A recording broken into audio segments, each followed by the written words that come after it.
എല്ലാവർക്കും നമസ്കാരം. എല്ലാവർക്കും സുസ്വാഗതം.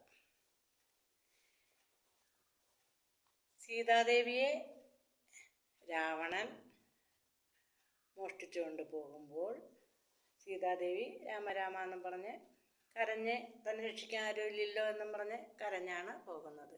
അങ്ങനെ കരഞ്ഞ് പോയിക്കൊണ്ടിരിക്കുമ്പോൾ ഋഷ്യമൂകാചലത്തിന് മുകളിൽ സീതാദേവി 5 വാനരന്മാർ നിൽക്കണുണ്ടു.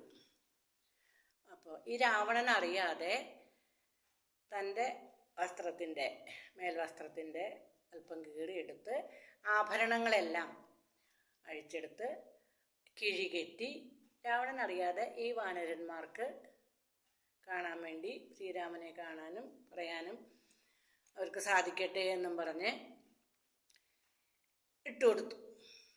അപ്പോൾ ഈ ആഭരണക്കിഴി ഈ പഞ്ചവാനരന്മാർക്ക് കിട്ടി. അപ്പോൾ ഈ വാനരന്മാർ 5 പേര് ആരൊക്കെയാണെന്ന് നമുക്കൊന്ന് നോക്കിയാലോ.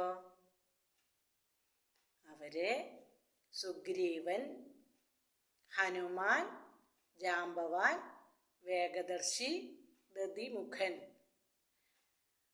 ഒന്നുകൂടി പറയാം.